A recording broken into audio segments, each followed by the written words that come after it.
Assalamualaikum warahmatullahi wabarakatuh.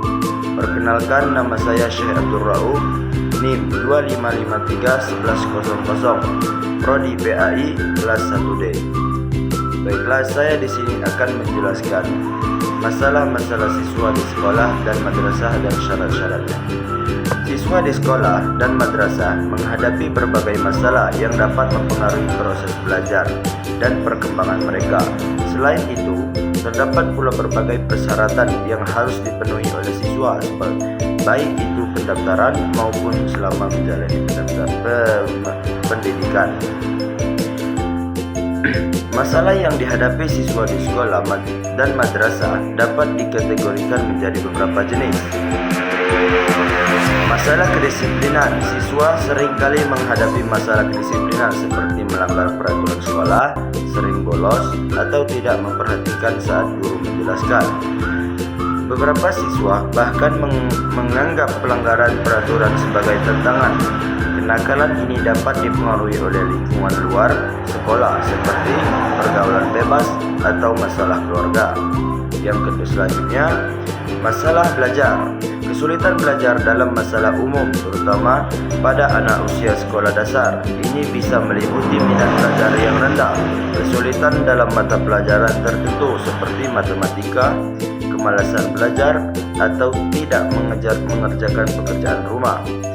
Faktor internal pada siswa dan faktor eksternal dari lingkungan turut mempengaruhi masalah belajar. Yang selanjutnya, masalah sosial dan perilaku. Bullying atau perlindungan merupakan masalah serius yang berdampak negatif pada kesejahteraan siswa. Faktor penyebabnya antara lain kurangnya kesadaran akan dampak negatif budaya sekolah yang primitif terhadap perilaku agresif, ketidaksedaran tingkat stres siswa, dan pengaruh media sosial. Selain bullying, perselisihan antar teman sebaya juga kerap terjadi. Yang selanjutnya, masalah sistem pendidikan. Secara lebih luas, pendidikan di madrasah juga menghadapi masalah seperti kualitas, kepentingan, insting, dan kontrol. Adanya ekonomi antara ilmu agama dan ilmu umum juga menjadi tantangan dalam sistem pendidikan. Baiklah, yang selanjutnya yaitu syarat-syarat siswa di sekolah dan madrasah. Syarat-syarat yang berkaitan dengan siswa dapat dibagi menjadi persyaratan pendaftaran dan kewajiban selama menjadi siswa. Persyaratan pendaftaran siswa baru di sekolah dan madrasah berprestasi tergantung jejak dan jalur masuknya. Contohnya, tidak untuk penerimaan peserta didik baru PPDB madrasah atau sekolah nasional, peserta didik baru SNPDB madrasah Aliyah negeri Insan MAINC meliputi. Selanjutnya, usia calon siswa harus memenuhi batas usia tertentu sesuai jenjang pendidikan. Misalnya, usia 4 sampai 5 tahun untuk RA kelompok A, minimal 6 tahun untuk MI, dan maksimal 15 tahun untuk MTS. Untuk MAN IC usia maksimal adalah 17 tahun pada 1 Juli tahun berjalan. Selanjutnya, akademik dan presentasi. Memiliki ijazah, surat tanda tamat belajar STPB dari jenjang sebelumnya. Untuk jalur presentasi, siswa harus memiliki presentasi nasional atau internasional di bidang sains, KSM, OSN, MYRS, OPSD, olahraga O2SN, seni FLS2N, atau keagamaan MTQ.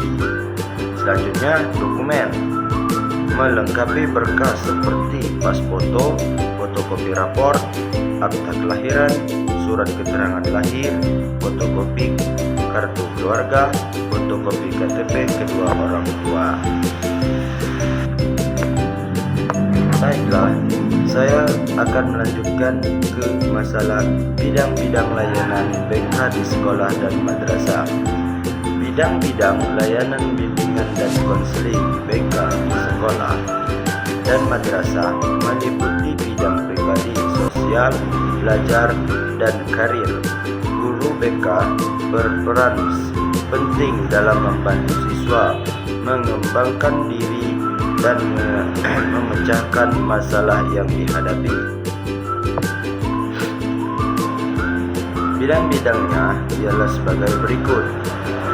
Bidang pribadi, membantu siswa memahami dan mengembangkan potensi diri, bakat, minat, serta mengatasi masalah pribadi.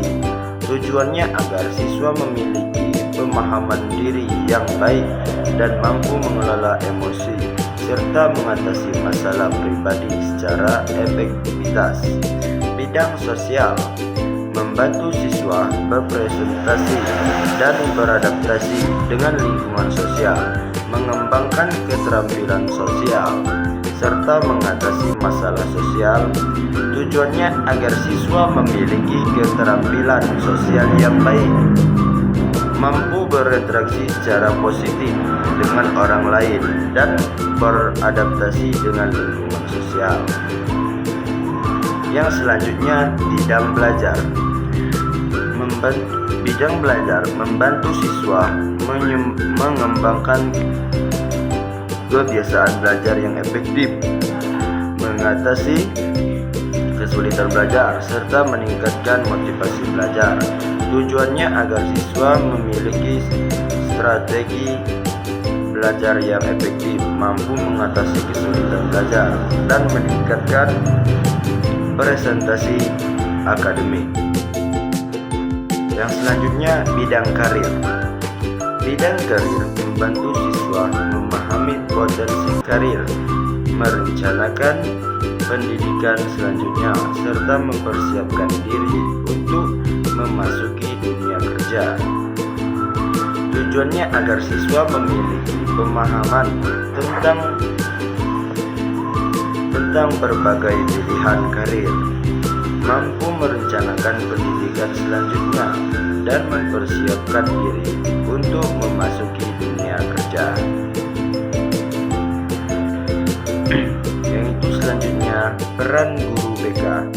Peran guru BK adalah konselor. Konselor memberikan layanan konseling individu atau kelompok untuk membantu siswa mengatasi masalah pribadi, sosial, belajar, atau karir. Yang selanjutnya, mediator. Mediator adalah menjabati komunikasi antara siswa, guru, orang tua, atau pihak lain yang terkait dengan perkembangan siswa. Selanjutnya, fasilitator. Fasilitator menyediakan informasi, sumber daya, dan kegiatan yang mendukung perkembangan siswa. Yang selanjutnya, motivator. Motivator memberikan motivasi dan dukungan kepada siswa untuk mencapai tujuan akademik dan pribadi. Dan yang selanjutnya, konsultor memberikan masukan dan saran kepada sekolah atau madrasah terkait program-program yang mendukung perkembangan siswa. Baiklah, cuma ini yang bisa saya jelaskan dalam masalah-masalah dan bidang-bidang sosial BK di sekolah dan madrasah. Cukup sekian, terima kasih. Wassalamualaikum warahmatullahi wabarakatuh.